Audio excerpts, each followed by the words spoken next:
Assalamualaikum warahmatullahi wabarakatuh. Selamat sore pemirsa TVRI Kalsel dimanapun Anda berada. Berjumpa kembali di acara kesayangan kita, Hidup Sehat, karena sehat itu indah dan menyenangkan. Masih bersama saya, Dr. Jeffrey Albari Tribowo, spesialis andrologi, di mana kita selama 1 jam ke depan akan membahas tema isu kesehatan yang menarik untuk kita dengarkan.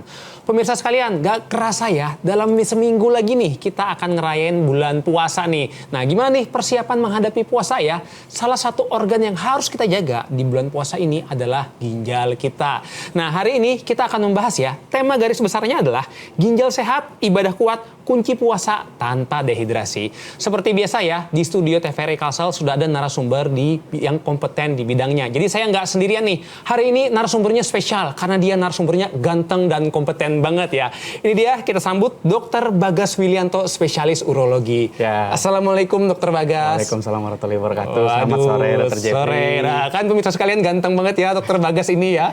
Jadi Dr. Bagas, kalau boleh tahu sehari-hari kerjanya di mana nih? Ya, perkenalkan saya Dr. Bagas Willianto, spesialis urologi. Saya adalah dokter urologi di Rumah Sakit Umum RSUD Ulin Banjarmasin. Selain itu saya juga berpraktek di Rumah Sakit Sari Mulia dan Rumah Sakit Tentara Dr. R. Suharsono. Jadi ya saya ahli di bidang urologi. Sebagai informasi dulu bahwa urologi itu adalah bidang yang membidangi saluran kencing kita. Jadi saluran kencing kita itu ada dari ginjal sampai nanti keluar kencingnya di ujung dari kemaluan kita. Mungkin seperti itu perkenalan dari saya, Dr. Jeffrey. Ya. Oke, baik ya Dr. Bagas. Saya jadi urologi ini nanganin dari saluran kencing ya. Nah, ini kan ada ginjal dengan dehidrasi. Kenapa nih? Apa hubungannya ginjal kita sama dehidrasi nih? Ya, jadi ginjal sendiri itu adalah organ yang sangat unik, Dr. Jeffrey ya. Jadi dia itu adalah organ yang berfungsi untuk menyaring dan dia berfungsi untuk mengeluarkan racun kita. Apa yang disaring? Ya darah kita. Jadi ketika darah kita itu disaring, nanti produk dari hasil saringannya itu adalah air kencing. Sehingga perlu kita menjaga ginjal kita agar tetap sehat itu, agar dia nanti terus membuang racun di dalam tubuh kita, agar tubuh kita tidak terlalu banyak racun, sehingga nanti harapannya hidup kita menjadi lebih sehat dengan adanya ginjal yang sehat tersebut. Oke. Nah, terus kan sering tuh di sosmed-sosmed tuh saya baca ya, jual ginjal, jokesnya gitu ya. Emang ginjal itu kan kita diciptakan 2. Emang kita bisa hidup dengan 1 ginjal itu? Benar sekali. Ini menarik ya. Banyak memang di luar sana ngomong bahwa ginjal kita itu bisa diperjualbelikan. Sebetulnya ini suatu hal yang salah ya. Benar bahwa kita bisa hidup 1 ginjal, secara fakta itu benar. Oke. Jadi makanya ada mungkin teknologi sekarang namanya transplantasi ginjal. Dan di mana ketika transplantasi itu nanti ada seseorang pendonor yang mendonorkan salah satu ginjalnya. Apakah di dalam proses praktek transplantasi ini ada jual beli? Itu adalah mitos ya. Itu mitos. Itu mitos, itu tidak benar itu. Karena dalam proses transplantasi ini sendiri ada tim-tim yang banyak terlibat, termasuk ahli hukum yang akan menyeleksi bahwa dipastikan tidak ada praktek jual beli. Oke. Sehingga ketika nanti si pendonor mendonorkan ginjalnya, itu dia akan tetap hidup seperti normalnya. Karena berdasarkan literatur, kita itu cukup punya 1 ginjal saja, dan fungsinya cukup 25% dari 1 itu kita masih hidup seperti sehat. Tapi ketika seseorang benar-benar ginjalnya rusak, artinya kurang dari 25% dari yang sehat dari 1 ginjal tersebut, itulah nanti kita jatuh dalam kondisi cuci darah. Seperti itu. Berarti sebetulnya kan 1 ginjal cukup. Terus kok bisa ada orang yang 2 ginjal tapi dia sakit ginjal? Nah, itu benar. Jadi banyak pasien saya seperti itu. Jadi itu terjadi ketika 2 ginjalnya benar-benar bermasalah. Ada berbagai macam penyakit yang datang ke saya. Paling sering yang datang ke saya adalah akibat batu.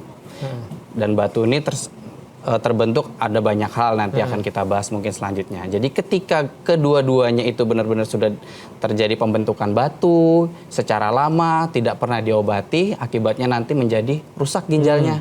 Nah, itu nanti yang membuat dia sampai cuci darah. Sebetulnya ada faktor lain lagi, Dr. Jeffrey, yang selain batu tadi. Sebetulnya di Indonesia itu terbanyak penyebab gagal ginjal itu ada 2. Yang pertama itu adalah diabetes mellitus atau kencing manis.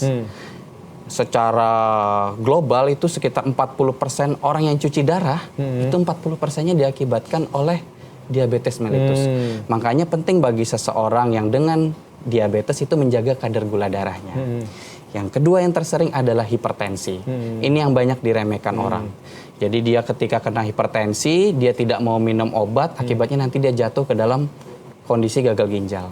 Padahal orang sering beranggapan ketika saya minum banyak obat, maka ginjal saya akan rusak.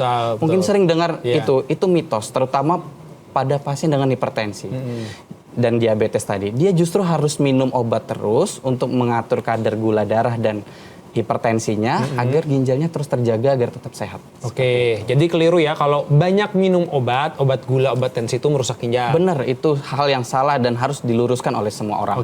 Bahwa dengan minum obat itu justru itu menjaga ginjal kita agar tetap bagus. Tapi kan banyak juga asumsi, katanya hati-hati kalau minum obat kebanyakan, itu nanti ginjalnya rusak. Kadang ada pasien juga, dok saya katanya nggak dibolehin nih dokter minum ginjal, saya udah ada penyakit ginjal. Nah itu gimana tuh bedanya? Nah makanya kita ketika minum obat itu harus atas pengetahuan atau dari resep dokter.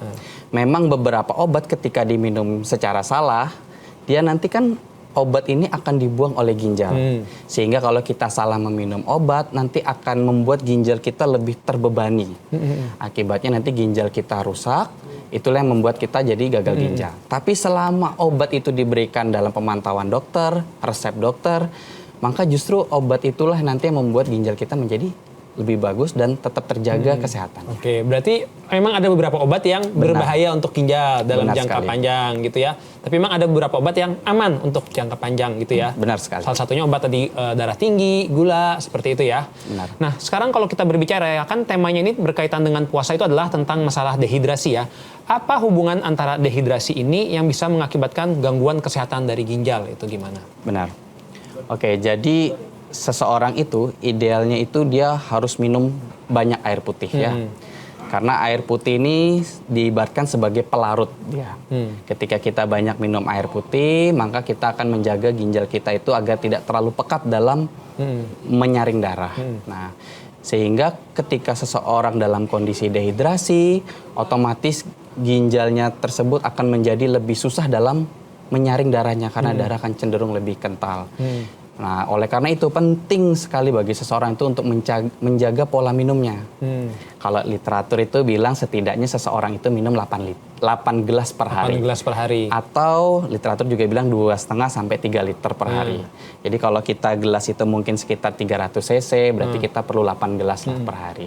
Itu ideal untuk menjaga kita agar tidak dehidrasi. Sehingga ya kita harus menjaga itu agar tetap membuat ginjal kita dalam kondisi yang sehat. Tapi kalau ada juga orang kalau minum banyak 8 gelas kencingnya juga sering. Nah, itu gimana tuh, Dok? Makanya agar 8 gelas ini efektif itu jangan diminum sekaligus. Oh, jangan sekaligus. Ada triknya, Dok. Gimana? Jadi kalau kita di hari biasa kita bisa mensiasatinya dengan 2 gelas di saat bangun tidur, kemudian 2 gelas saat kita makan siang, 2 gelas di saat sore hari, dan 2 gelas sebelum tidur. Nah, tujuannya ini agar menjaga agar di dalam sirkulasi darah kebutuhan cairan kita tetap terjaga. Terkait bulan Ramadan ini kita perlu mensiasati karena kita tidak bisa sepanjang hari minum. Itu bisa disiasati dengan ketika berbuka kita minum 2 gelas, kemudian ketika sebelum tarawih kita bisa minum 2 gelas, kemudian sebelum tidur kita minum 2 gelas, dan saat sahur kita minum 2 gelas. Ini yang sangat disarankan, tetap menjaga agar kita tetap minum dalam sehari 8 gelas.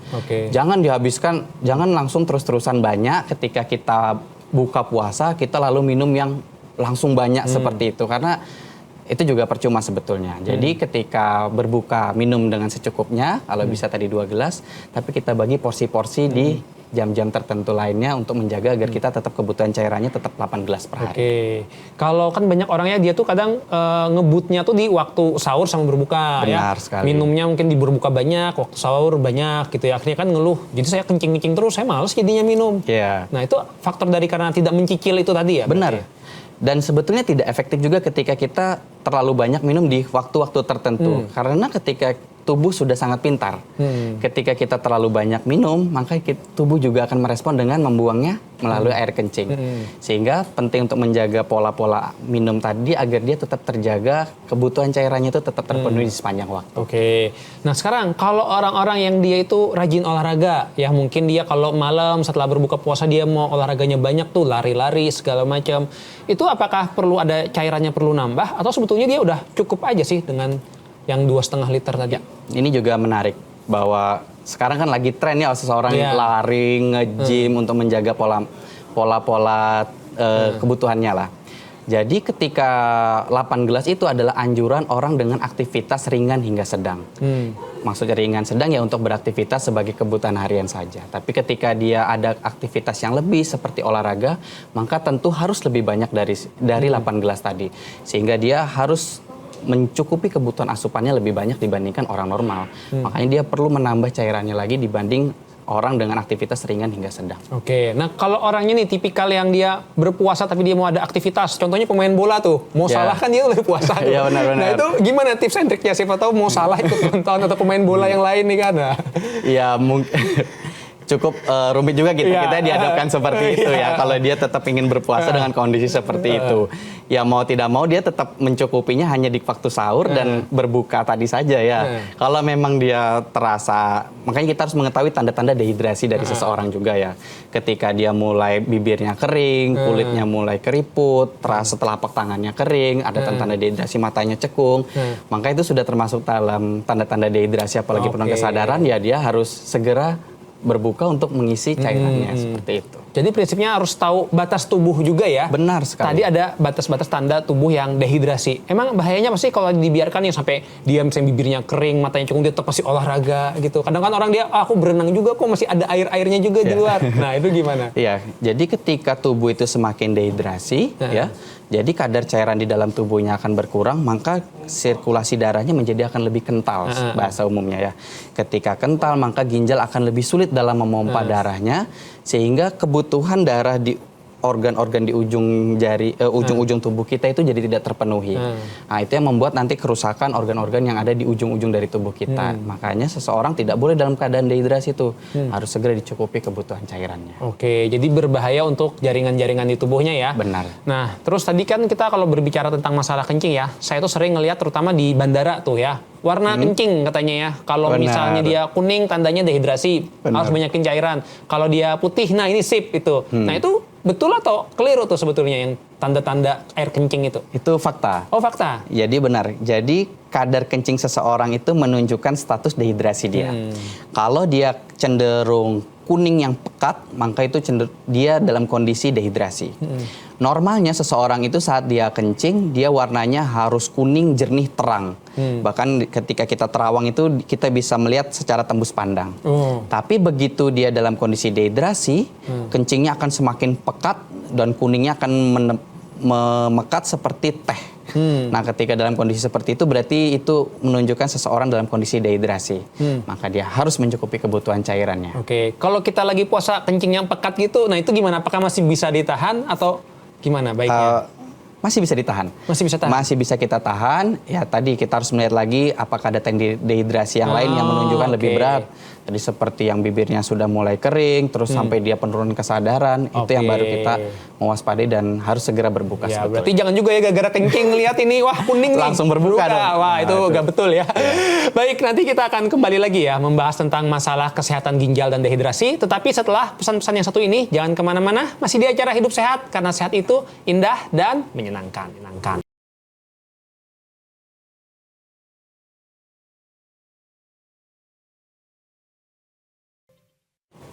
Masih di acara Hidup Sehat, karena sehat itu indah dan menyenangkan. Kita masih membahas tema mengenai ginjal sehat, ibadah kuat bersama narasumber kita, Dr. Bagas Willianto, spesialis urologi. Tadi udah dijelaskan ya, kalau kita bagusnya minum tuh kira-kira 2,5 liter per hari. Nah masalahnya gimana kalau kita sukanya minum minumannya yang berwarna tuh ya, suka minum sirup, minuman bersoda, apakah itu juga bisa mencukupi 2,5 liter atau enggak? Nah itu kira-kira gimana tuh Dr. Bagas? Oke, secara umum memang minuman yang disarankan oleh WHO itu adalah minuman yang berwarna putih atau tidak berasa. Tapi ketika seseorang memenuhi kebutuhan cairannya dengan minuman yang berasa dan manis seperti itu, kembali lagi nanti efek yang saya bilang tadi, ketika seseorang jatuh dalam kondisi diabetes atau penyakit gula darah yang tinggi, itu akan membuat kerusakan ginjal. Sehingga perlu hati-hati bagi seseorang yang tidak bisa minum air putih itu, yang minumnya selalu manis, apalagi dia minumnya dengan pewarna, habis itu dengan teh yang manis, itu membuat dia nanti ke depannya menjadi seseorang yang bisa jadi beresiko terjadinya diabetes. Ketika dia dalam kondisi diabetes, nanti akan kembali merusak ginjalnya. Sehingga memang disarankan ketika seseorang itu minum adalah minum air putih. Oke. Terus bagaimana dok kalau saya itu senangnya minumnya kopi? Nah itu gimana? paling sering banget, terutama yang pecinta-pecinta kopi itu bakal. Ya tidak apa-apa sebetulnya kafein itu. Cuma perlu diketahui bahwa di dalam kandungan kopi terdapat kafein.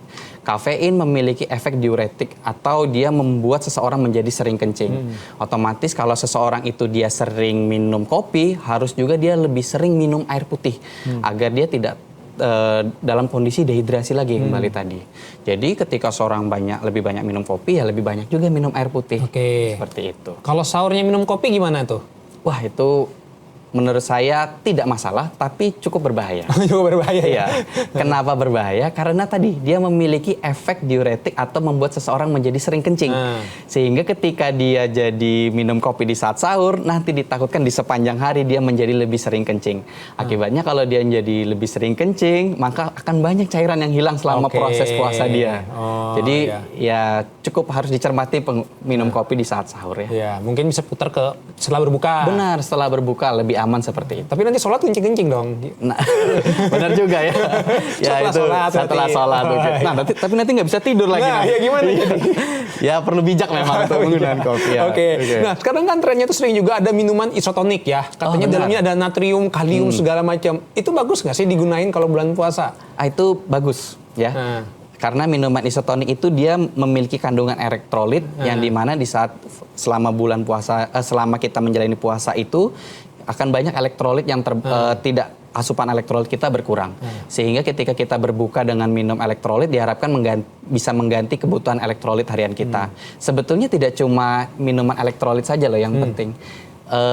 Ketika berbuka orang sering berbuka dengan air kelapa. Iya betul. Nah benar, air kelapa itu ternyata juga banyak mengandung elektrolit. Sehingga air kelapa itu bagus sebetulnya untuk berbuka. Tapi kembali lagi kalau bisa air kelapa yang murni tidak menggunakan tambahan gula lagi. Ketika menggunakan tambahan gula maka efek baiknya akan menjadi lebih berkurang mungkin ya. Jadi minuman elektrolit itu nggak ada masalah ya. Terus katanya saya pernah tuh lihat ya di sosmed katanya minum elektrolit itu yang bagus saat buka jangan pas sahur.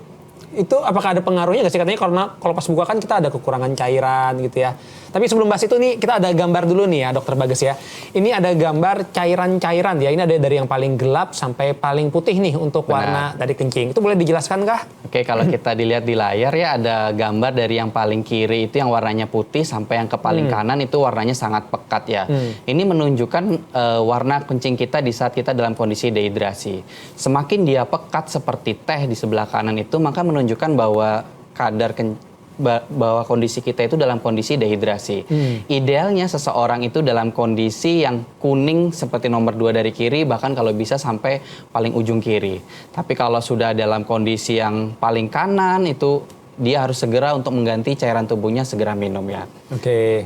Nah, jadi ini dari warna kencing itu juga bisa memberikan informasi ya. Benar. Nah, saya itu kan pernah dok ya minum vitamin B ya, lagi sakit nih ya.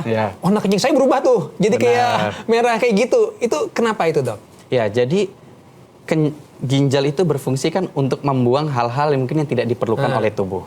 Sehingga ketika apa yang kita makan, apa yang kita minum itu dapat mempengaruhi warna kencing kita. Tidak hanya vitamin B. Mungkin seseorang yang mengkonsumsi buah naga seperti itu juga akan membuat jadi merah dia. Kalau di luar negeri itu ada namanya buah bit juga, dia membuat warnanya jadi merah. Dan itu wajar sebetulnya ya. Karena dia itu adalah respon dari ginjal untuk membuang hal-hal yang tidak diperlukan oleh tubuh seperti pewarna tadi. Ya tidak apa-apa, dia warnanya merah, tapi yang perlu kita identifikasi adalah apakah merah ini beneran akibat sesuatu yang kita makan ataukah ada akibat perdarahan di saluran kencing kita. Berarti kalau kita makan buah naga terus warnanya merah kayak gitu terus itu aman? Aman. Nggak ada masalah ya? Kan takutnya wah ini berarti pewarnanya masuk ke kencing nih. Tidak. Ya itu memang namanya kalau di istilah kita namanya pseudohematuri atau kencing yang sifatnya samar bayangan itu tidak apa-apa. Ya. Nah satu lagi yang orang sering khawatirkan ketika kencing tuh ada busanya. Benar. Gitu ya. Nah itu apakah berbusa ini tanda masalah apa enggak sih? Ya jadi cukup banyak juga pasien datang ke saya ya kencingnya berbusa. Jadi tanda berbusa ini bisa jadi adalah tanda satu bahaya. Jadi terjadi akibat kebocoran protein dan akibat tubuh ginjal tidak bisa menyerap lagi kadar proteinnya tersebut. Sehingga proteinnya itu terbuang, sehingga di kencing itu nanti jadi akan berbusa. Banyak faktor yang membuat terjadinya kadar berbusa ini. Bisa jadi akibat infeksi, bisa jadi akibat batu, yang nanti perlu konsul ke saya untuk mengidentifikasi penyebabnya ini seperti apa. Dan itu adalah salah satu tanda bahwa kita harus kontrol ke dokter urologi. Kapan berbusa ini merupakan hal yang masih aman, kapan yang udah harus serius nih? Ya, ketika berbusanya benar-benar di sepanjang waktu kencing, artinya setiap kali dia kencing dia terus berbusa terus, itu adalah tanda yang harus dia datang ke dokter urologi. Tapi kalau dia dalam satu waktu, mungkin saat itu karena kencingnya deras pancarannya, itu tidak masalah. Tapi kalau setiap waktu dia kencing dia berbusa, harus segera kontrol ke dokter urologi. Nah, ini masih lanjut nih. Tadi kan ada menyebutkan tentang masalah pancaran kencing ya. Benar. Itu apakah ada informasi nih ya tentang terkait pancaran kencing ini? Apakah bisa mencerminkan tanda kesehatan seseorang? Benar sekali. Jadi pancaran kencing adalah sesuatu yang sering kita nilai di bagian urologi ya. Terutama pada laki-laki. Pada perempuan kita cenderung jarang menilai pancaran kencingnya ya. Pada laki-laki usia tua di atas 50 tahun itu sering datang ke saya dengan keluhan pancaran kencingnya melemah. Penyebabnya apa? Jadi di bidang kita itu ada satu organ namanya prostat. Prostat ini adalah organ, kalau mungkin di bidang andrologi juga tahu, dia menghasilkan air mani ya. Jadi ketika usia di atas 50 tahun, prostatnya nanti akan membesar. Nah, prostatnya membesar, nah inilah nanti yang akan mempengaruhi pancaran kencingnya. Sehingga semakin tua seseorang laki-laki, prostatnya akan semakin tambah besar tuh. Sehingga pancaran kencingnya akan semakin tambah lambat. Jadi itu adalah satu tanda kalau itu sampai mengganggu pancaran kencingnya lambat itu, dia harus segera datang ke dokter urologi. Nanti saya akan menilai tuh apakah benar prostatnya itu membesar atau tidak. Kalau masalah dari ginjal juga bisa bikin pancaran kencing bermasalah kah? Kalau pancarannya tidak sebetulnya, tapi dia mempengaruhi jumlah kencingnya nanti. Jumlah kencingnya. Kalau ginjalnya bermasalah, maka semakin tambah lama jumlah kencingnya akan semakin tambah berkurang karena fungsi ginjal untuk menyaring tadi akan semakin berkurang. Nah, sekarang kalau kita berbicara kencing ya, banyak orang tuh juga yang datang sering dengan keluhan, "Nih saya sering kencing, Dok." Kok padahal saya minumnya nggak yang terlalu banyak, saya biasa-biasa aja, tapi kok ini sering kencing. Nah, itu kenapa itu? Ada banyak hal sebetulnya ya. Cuma paling banyak yang datang seperti itu adalah laki-laki usia tua yang sering kencing ya. Terutama dia sering kencing dan kencingnya seringnya pada malam hari. Akibatnya dia mengganggu tidur dia. Kalau dia sering kencing pada siang hari, pasien jarang berobat masih. Tapi kalau sudah sampai malam, dia sering kencing, itu yang dia baru datang berobat karena akan mengganggu tidurnya. Ya, itu terjadi karena di dalam kandung kencingnya itu dia tidak bisa mengosongkan kencing secara sempurna. Penyebabnya apa? Ya akibat perbesaran dari prostatnya. Dan itu paling sering terjadi pada laki-laki usia 50 tahun. 70% pasien dengan usia lebih dari 50 tahun mengalami gangguan sering kencing ini akibat perbesaran prostat. Makanya perlu ditata laksanai untuk pengobatan prostat ini. Seperti itu. Jadi itu juga ada sebuah permasalahan ya. Nanti kita akan membahas lebih lanjut lagi nih tentang masalah kencing ya. Kan tadi udah banyak informasi tentang masalah kencing. Oh, rupanya kita masih membahas lagi ya tentang masalah kencing ya. Tadi kita udah banyak membahas juga nih ya, Dokter Bagas ya. Nah, tadi saya sempat menyinggung tentang masalah minuman isotonis ya. Itu idealnya apakah nggak ada masalah kita minum di saat sahur atau lebih baik di waktu berbuka aja itu, Dokter Bagas? Sebetulnya tidak masalah, tapi lebih disarankan kalau dia di waktu berbuka. Karena tadi saya bilang ketika kita berpuasa, kebutuhan elektrolit kita tidak terpenuhi. Sehingga ketika kita berbuka dengan minum larutan isotonik tadi, itu dapat memenuhi kebutuhan elektrolit kita. Dan perlu diketahui tidak perlu ya untuk memenuhi kebutuhan elektrolit itu dengan minuman kemasan isotonik itu ya cukup dengan air kelapa. Itu kadar isotoniknya itu sudah banyak, kadar elektrolitnya itu sudah banyak. Jadi itu sebetulnya sudah mampu mencukupi. Jadi nggak wajib yang harus yang minuman-minuman kemasan itu tidak juga ya? Tidak perlu sebetulnya ya. Nah kalau orang-orang kan dulu mungkin anak-anak tuh sukanya minuman yang manis-manis gitu ya, dia ngerasa aman-aman aja. Kalau sampai dewasa itu juga bisa mempengaruhi ke ginjalnya nggak ya, di samping lagi bikin diabetes segala macam? Benar, itu sangat berbahaya ya, apalagi marak sekarang minuman-minuman yang sudah dalam bentuk rentengan, menggunakan pemanis buatan, pewarna buatan. Ya dalam waktu singkat mungkin dia tidak memberikan efek apa-apa ya. Tapi dalam jangka waktu yang panjang dan jangka waktu yang lama, otomatis tubuh akan berusaha untuk mengeluarkan bahan-bahan yang berbahaya itu. Ketika siapa yang mengeluarkan? Ya ginjal kita otomatis mengakibatkan ginjal kita dipaksa terus untuk mengeluarkan bahan-bahan yang sifatnya sebetulnya tanda kutip beracun seperti ini. Efeknya ya akibatnya di kemudian hari bisa menimbulkan kerusakan ginjal pada seseorang. Kalau minumnya teh gimana? Tanpa gula. Nah itu Dokter Bagas, teh tawar gitu tapi dia minumnya banyak tuh misalnya 1 liter dalam sehari dicicil. Itu gimana? Pada orang kondisi normal sebetulnya tidak masalah ya. Kalau dia dalam kondisi seperti itu ya, karena tetap dia sifatnya adalah cairan yang mengganti dehidrasi kita, itu sebetulnya bagus teh yang sifatnya tawar. Cuma pada kondisi-kondisi tertentu orang dengan kondisi yang anemia, teh memiliki efek untuk menghambat penyerapan zat besi, sehingga perlu dibijaksanai pada pasien-pasien kondisi tertentu. Teh juga sebetulnya tidak boleh terlalu sering ya, terutama pada ibu hamil ya, karena dia perlu asupan zat besi yang banyak. Sehingga kalau dalam pasien yang normal, teh sebetulnya masih aman untuk diminum. Berarti sebetulnya kalau dalam kondisi sehat itu nggak ada masalah ya? Nggak ada masalah. Berarti idealnya yang paling banyak itu justru adalah porsinya air putih ya? Benar. Air putih tambahan mungkin kalau bulan puasa itu kan masih aman ya untuk kelapa ya? Isotonis, ya benar. Nah itu tadi untuk gambaran tentang masalah minuman ya. Jadi saran saya kita harus perbanyakin tuh tadi dari Dokter Bagas adalah air putihnya ya. Jangan banyakkan minuman-minuman yang berwarna apalagi kemasan. Nanti kita akan membahas lebih lanjut ya tips-tips untuk menjaga ginjal kita tetap sehat. Tetapi setelah pesan-pesan yang satu ini jangan kemana-mana. Masih di acara Hidup Sehat karena sehat itu indah dan menyenangkan.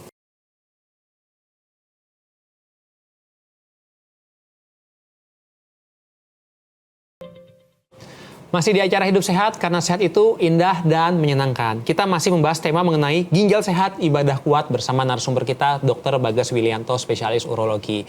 Baik, tadi kita udah banyak membahas ya tentang masalah kesehatan ginjal. Nah, selanjutnya nih kita mau membahas tentang mitos fakta terkait kesehatan ginjal. Jadi di sini dari tim kreatif Hidup Sehat sudah ada menyediakan 3 pernyataan tentang masalah ginjal juga dehidrasi. Nanti kita akan bacakan bersama-sama, kemudian Dr. Bagas akan menjawab kira-kira ini mitos atau fakta dan penjelasannya gimana nih. Sudah siap Dokter Bagas? Siap. Ini kita uji ya Dokter Bagas ya.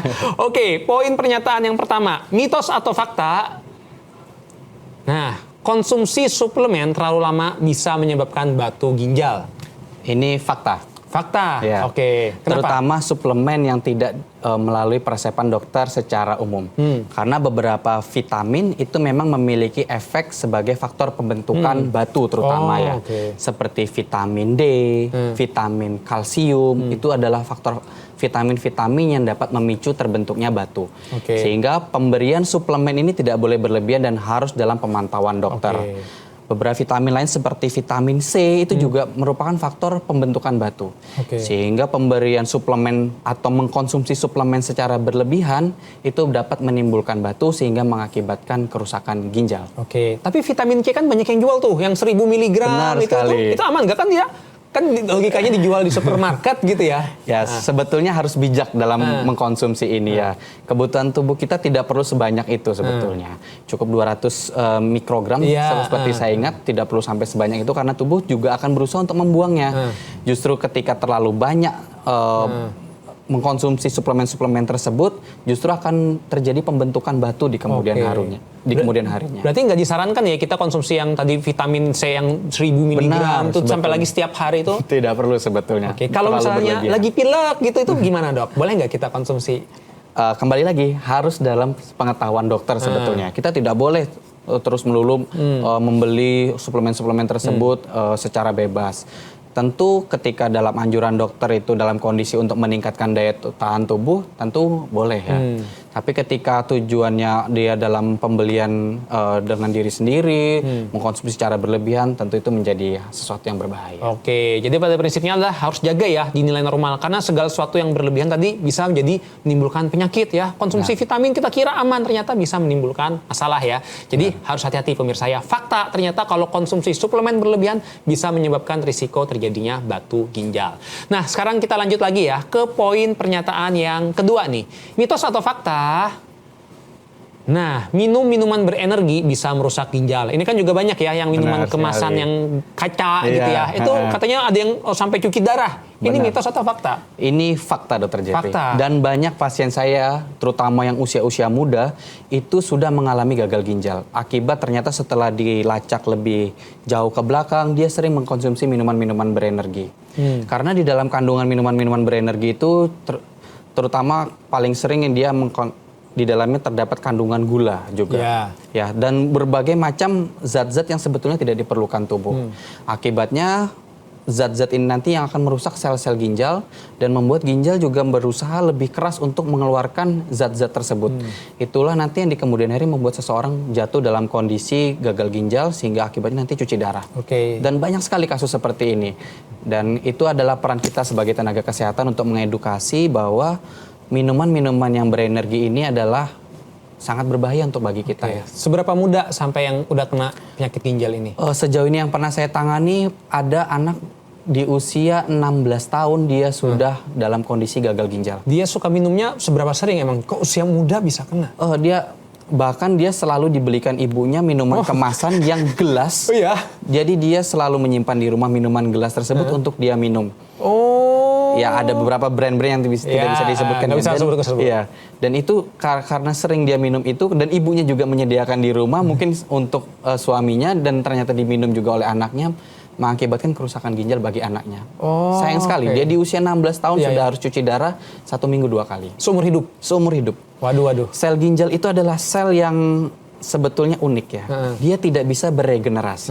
Artinya ketika sel ginjal itu mengalami kerusakan, dia seumur hidup akan rusak. Oke. Dan ini adalah fakta yang harus diketahui semua orang. Sehingga berbagai macam bentuk pengobatan herbal yang dikatakan bahwa itu dapat memperbaiki fungsi ginjal, itu saya pastikan itu adalah bohong. Oke. Sehingga ketika seseorang sudah jatuh dalam kondisi cuci darah, artinya penyakit ginjalnya kronis, tidak ada sampai saat ini tidak ada satupun pengobatan yang dapat memperbaiki fungsi ginjal ketika ginjalnya sudah rusak dalam kondisi kronis. Oke, cuman bisa ditukar ginjal tadi ya? Benar. Oh, dan itu pun tidak semudah itu ya? Benar. Jadi di bidang kita itu ada namanya renal replacement therapy atau terapi pengganti ginjal. Terapi pengganti ginjal itu sampai saat ini cuma ada 2 metode. Yang pertama adalah metode dialisis ya atau cuci darah. Yang kedua adalah metode transplantasi. Nah, yang untuk cuci darah tadi ada yang dengan cuci darah seperti yang orang bawa berobat ke rumah sakit setiap hari atau namanya hemodialisis. Ada juga metode dialisis terbaru juga yang sifatnya dimasukkan cairan ke dalam perut untuk menyaring racunnya atau namanya peritoneal dialisis. Nah, itu adalah salah satu terapi pengganti ginjal. Yang manakah yang terbaik dari terapi pengganti ginjal ini?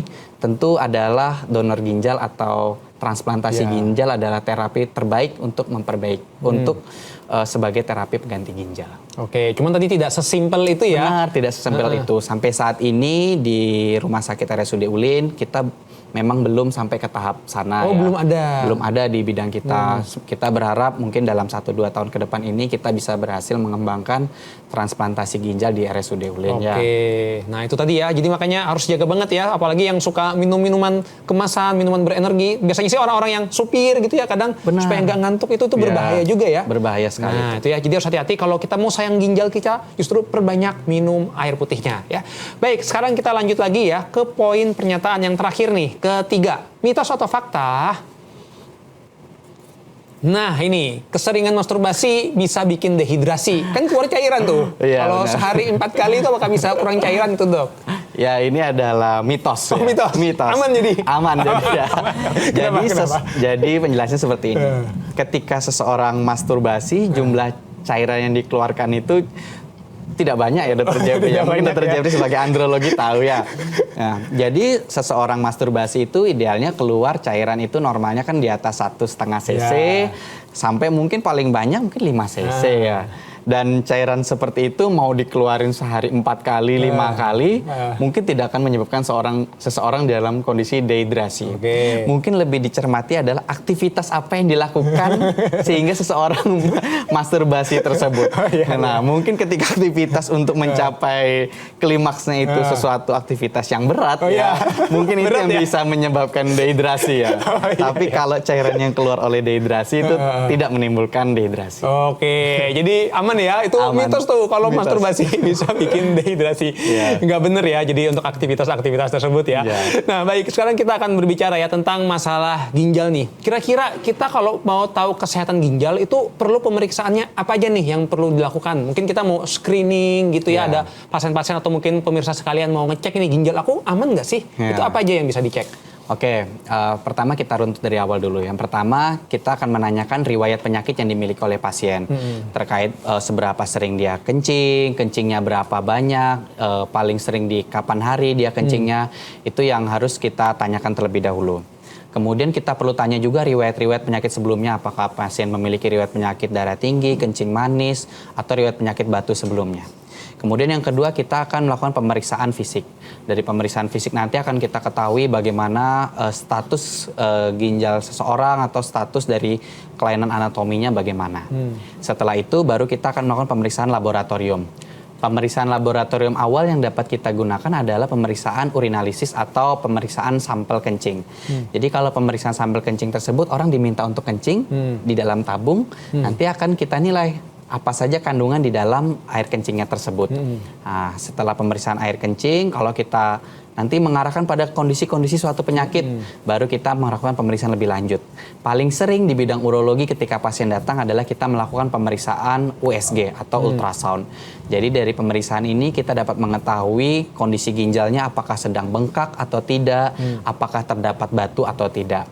Nanti kita sampai ke kandung kemih juga akan kita nilai dari pemeriksaan USG tersebut. Nah, kalau dari hasil pemeriksaan USG tadi kita temukan kelainan, kita akan melakukan pemeriksaan lebih lanjut.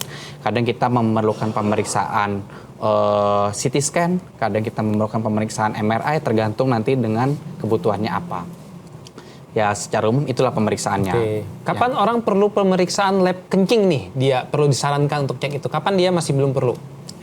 Jadi seseorang perlu pemeriksaan kencing itu ada beberapa tanda-tandanya. Ketika yang pertama kencingnya cenderung berwarna merah, padahal dia tidak mengkonsumsi makanan minuman yang membuat urinnya atau kencingnya menjadi merah, itu harus kita waspadai. Itu harus kita lakukan pemeriksaan kencing. Yang kedua, ketika kencingnya keruh. Ya, ketika keruh nih kita curiganya mungkin nih ada infeksi nih. Jadi warnanya itu seperti kuning yang bercampur susu. Nah, itu kita harus waspada dan kita harus melakukan pemeriksaan kencing. Intinya kapan kita perlu pemeriksaan kencing adalah ketika warna kencing kita itu tidak normal atau tidak seperti pada biasanya yang sering kita lihat. Dan nanti akan dokter dari urologi akan menentukan pemeriksaan lebih lanjut selain kencing yang dibutuhkan apa. Nah terus kan ada penyakit namanya kencing manis. Itu artinya kalau kencing dihinggapi semut gitu kah? Atau gimana itu? Ya ini persepsi yang salah sebetulnya ya. Itu gimana itu? Jadi kencing manis ini mengacu pada terminologi atau diabetes mellitus ya, atau kadar gula darah yang tinggi. Jadi sebetulnya tidak benar ketika seseorang itu kencingnya itu yang terjadi adalah kadar glukosa atau kadar zat glukosa yang ada di dalam tubuhnya itu dikeluarkan secara berlebihan di dalam air kencing. Itulah sehingga di dalam air kencing tersebut terdapat kandungan glukosanya. Itulah yang disebut dengan kencing manis atau diabetes mellitus. Terminologi lebih umum ya sebetulnya kadar gula darah yang tinggi sih. Kalau gula yang tinggi. Jadi bukan berarti kencingnya kalau dirasain manis gitu ya. Nggak pernah, tidak benar. Saya tuh pernah nonton Dr. Bagas di film, ada Breaking Bad namanya. Bukan Breaking Bad, Better Call Saul serial ya. Dia tuh ada lagi tersesat di gurun pasir ya. Benar, saya juga nonton film itu ya. Iya, Saulnya tuh pengacaranya dia di gurun pasir, gak ada minuman. Disuruh, kamu tampung kencingmu, jangan disia-siakan. Minum kencing. Nah, kan ada juga bahkan tokoh di Indonesia yang nyarankan katanya minum kencing tiap pagi itu sehat. Nah, itu gimana menurut Dr. Bagas? Ya, itu adalah sesuatu mitos. Ya benar. Mungkin ketika di dalam film tersebut kita lihat dia dalam kondisi yang terdesak karena tidak ada cairan sama sekali. Sehingga dia mau tidak mau meminum cairan kencingnya sendiri. Tapi ketika kita dalam kondisi normal banyak cairan tersedia, maka itu adalah sesuatu yang berbahaya sebetulnya. Karena di dalam air kencing kita itu mengandung racun-racun, hasil produk metabolisme dari tubuh. Sehingga tidak yang namanya sampah yang sudah dibuang oleh tubuh otomatis ya harus kita buang. Bukan malah ketika kita membuang sampah kita minum lagi. Itu hal yang mitos kalau bahwa air kencing yang diminum itu memiliki efek. Salah ya. Terdesak tadi ya. Benar, terdesak. Di gurun. Benar. Ada cairan. Jadi air kencing itu berbahaya banget ya. Sebaiknya kita harus perbanyak justru adalah air putih. Baik, nanti kita akan kembali lagi ya membahas tentang masalah kesehatan ginjal kita supaya tidak terkena dehidrasi. Tetapi setelah pesan-pesan yang satu ini, jangan kemana-mana. Masih di acara Hidup Sehat karena sehat itu indah dan menyenangkan.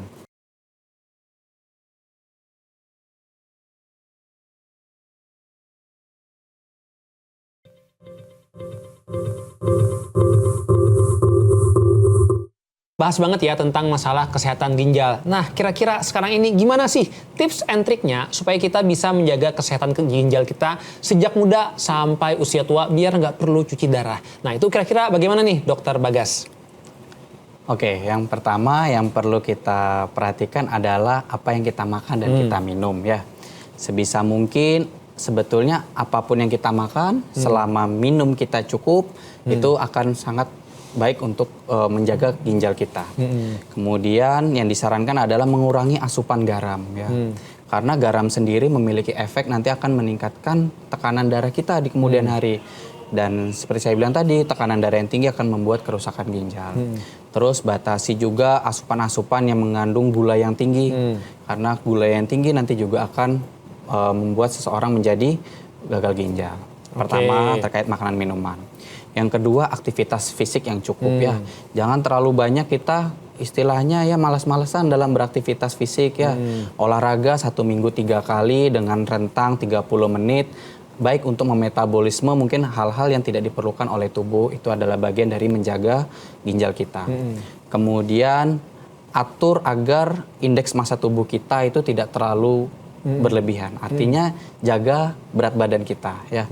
Ketika kita menjaga berat badan, maka metabolisme di dalam tubuh menjadi lebih nyaman, lebih baik, maka ginjal kita juga akan lebih baik.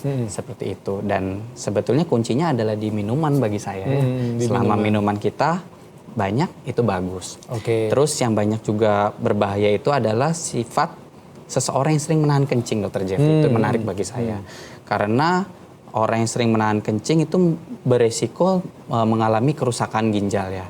Sehingga bagusnya ketika seseorang memang kebelet kencing, segera untuk mengeluarkan air kencingnya agar dia tidak terjadi penumpukan air kencing di dalam salurannya. Sehingga itu yang nanti menimbulkan terbentuk endap-endapan yang akhirnya menimbulkan batu. Berapa lama idealnya seseorang boleh menahan kencing? Kalau di kesehatan seperti itu, idealnya tidak boleh seseorang menahan kencing. Boleh, Tidak boleh. Begitu dia terasa kebutuhannya pengen kencing, harus segera dikeluarkan. Mungkin yang pertanyaannya adalah, idealnya seseorang itu kencing setiap berapa jam sih? Idealnya seseorang itu kencing mungkin, kalau kapasitas kita kencing itu mungkin 300 cc sampai 500 cc. Mungkin idealnya seseorang itu setiap 4 sampai 6 jam, itu dia kencing dia. Nah, ketika dia terjaga di sekitar rentang 4 sampai 6 jam, itu sudah bagus bagi tubuhnya ya. Kadang kan banyak orang-orang tuh yang sering nahan kencing itu karena mungkin di perjalanan gitu ya. Apalagi ini kan bulan puasa banyak yang mungkin mau mudik segala macam, naik bis. Nah, itu gimana nih tips and triknya gitu? Ya, itu sering sekali ya, terutama pasien-pasien saya yang kerjanya itu adalah jarak jauh seperti supir seperti itu ya. Kadang dia memiliki sifat ketika dia pengen kencing, dia tahan dulu sampai tempat tujuan. Wah, itu berbahaya sebetulnya, Dr. Jeffrey. Jadi kalau memang seseorang kebelet, terutama mudik, ya sesegera cari rest area ya. Di rest area, kosongkan kencingnya, dan tidak perlu ditahan terlalu lama, segera kencingkan. Itu sangat bagus untuk menjaga kesehatan ginjal kita. Pakai botol boleh? Ya tidak masalah sebetulnya, untuk laki-laki mungkin. Laki-laki bisa ya, gampang ya. Ya. Kalau untuk perempuan sepertinya susah ya. Iya. Nah itu kadang tadi sering tuh ya kan di perjalanan jauh, kadang kita bingung mau kencing di mana gitu ya.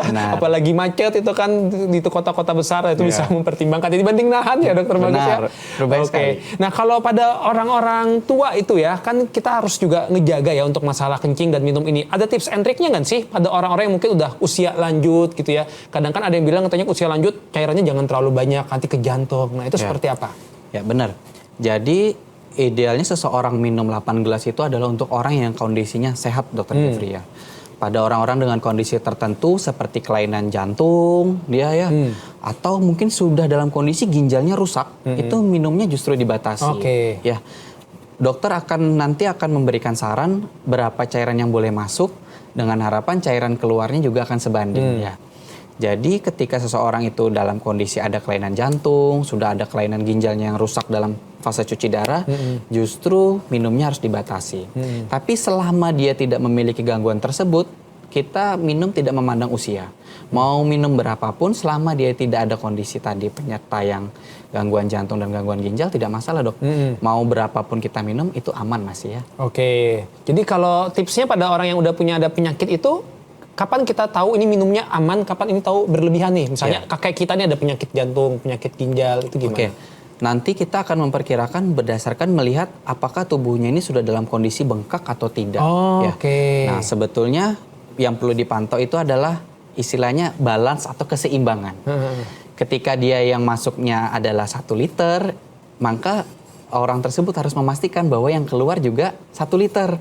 Jangan sampai ketika dia minum 1 liter, yang keluar ternyata tidak 1 liter. Atau idealnya ketika dia minum 2 gelas, kok yang keluar dalam setelah 4-5 jam tidak 2 gelas. Berarti itu ada yang tertahan di tubuh. Maka dia harus membatasi cairannya seperti itu. Itu pada orang gangguan jantung. Kalau pada orang dengan gangguan ginjal, tentu dia sudah akan direkomendasikan oleh dokternya. Biasanya dia dalam waktu setiap 3-4 hari sekali untuk cuci darah, itu sudah dibatasi bahwa dalam 3 hari itu dia cuma boleh minum misalkan 1 botol aqua. Itu sudah ada dosisnya dia. Kalau badan bengkak itu berarti tanda cairannya ketampung gitu ya? Benar, Dr. Jeffrey. Jadi tubuh itu berusaha mengeluarkan dia ke jaringan-jaringan sekitar agar kelebihan cairan tadi tidak berada di dalam sirkulasi darah. Jadi ketika dia keluar membuat tubuh berkompensasi, jadi tubuhnya bengkak. Nanti mungkin dokter Dewi bisa lihat ada tandanya ketika dia dipencet, tubuhnya bagian bengkak tadi, dia tidak kembali. Itu menunjukkan bahwa dia ada penumpukan cairan tuh di daerah situ. Wah itu berbahaya, maka cairannya harus lebih diawasi ya. Pada kondisi seperti itu. Jadi itu tanda yang nggak sehat ya, kalau ada badannya yang bengkak terus ditekan tuh kayak jadi membekas gitu. Benar, ya. Nah terus sekarang nih dok, mungkin pertanyaan terakhir nih dok ya, tentang masalah suplemen dok ya. Banyak orang olahraga tuh kan ngetren dia konsumsi kayak protein, kreatin. Itu aman nggak sih dok untuk kesehatan ginjal? Ya, sebetulnya hal-hal seperti itu tuh masih dalam batas aman. Ketika dia memenuhi kebutuhan cairannya dengan baik juga. Karena ketika seseorang itu dalam kondisi normal, tubuh itu secara pintar sudah akan memetabolisme atau mengeluarkan zat-zat yang dirasa tidak perlu. Tapi seperti saya bilang sebelumnya bahwa itu harus diimbangi juga dengan kebutuhan cairan. Jadi air ini seperti pelarut dia. Seperti ketika kita pelarutnya banyak, maka otomatis yang akan kita buang juga akan semakin tambah banyak, beban ginjal juga akan semakin lebih ringan. Tapi ketika dia pelarut atau minumnya kurang, maka tubuh nanti akan lebih keras untuk mengeluarkannya, sehingga itu yang menyebabkan kerusakan tadi. Jadi tidak masalah sebetulnya suplemen-suplemen tersebut ya. Prinsipnya tadi harus cukupin dari air putihnya itu tadi ya. Jadi nggak ada masalah, karena kan lagi ngetren ya orang-orang sekarang konsumsi yang suplemen-suplemen tambahan gitu ya. Nah kalau kita berbicara dok ya, untuk masalah yang herbal-herbal, kan sering juga tuh tentang masalah herbal untuk ginjal. Itu apakah ada yang bisa bermanfaat? Walaupun tadi dokter Bagas bilang sebetulnya tidak ada yang bisa menyembuhkan gagal ginjal. Tapi ada nggak sih bahan herbal yang untuk menjaga kesehatan ginjal?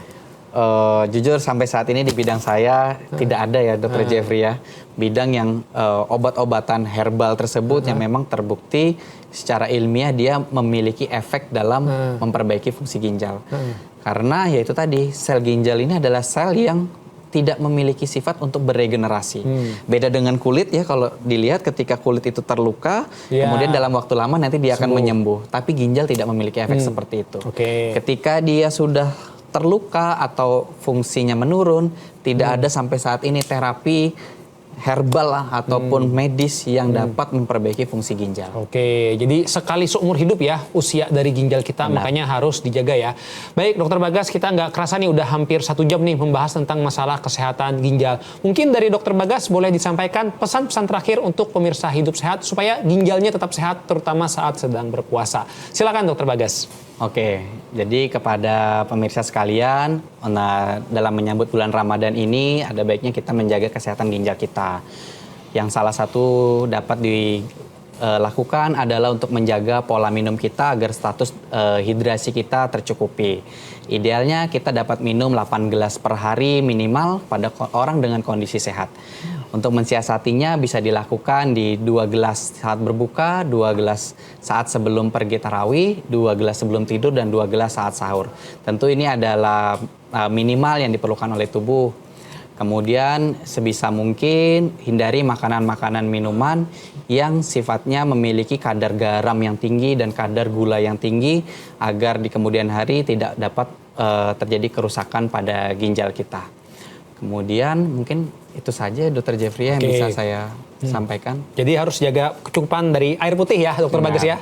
Kita belum minum nih Dr. Bagas. Okay. Wah, kita harus nyontohkan dulu nih untuk kesehatan minuman kita. Jadi minum ini, gimana nih? Wah, tekniknya. Ya tidak ada ya. Tidak Dan ada. ini sudah benar nih disediakan bahwa yang kita sediakan adalah air putih ya. Karena ini bagian dari kampanye kita sebagai dokter urologi untuk minum air putih. Oke. Jadi seperti itu ya. Minum dulu nih ya. Baik, itu aja ya pemirsa sekalian ya. Jadi jangan lupa cukupin kebutuhan dari air putih kita. Ya. Mungkin itu saja. Terima kasih banyak ya Dokter Bagas sudah mau meluangkan waktunya ya. Kita senang banget hari ini dapat banyak ilmu baru nih tentang kesehatan ginjal kita. Buat pemirsa sekalian, jangan lupa ya bergabung di setiap hari Selasa jam 3 siang ya. Kita akan membahas isu-isu kesehatan yang menarik untuk kita simak.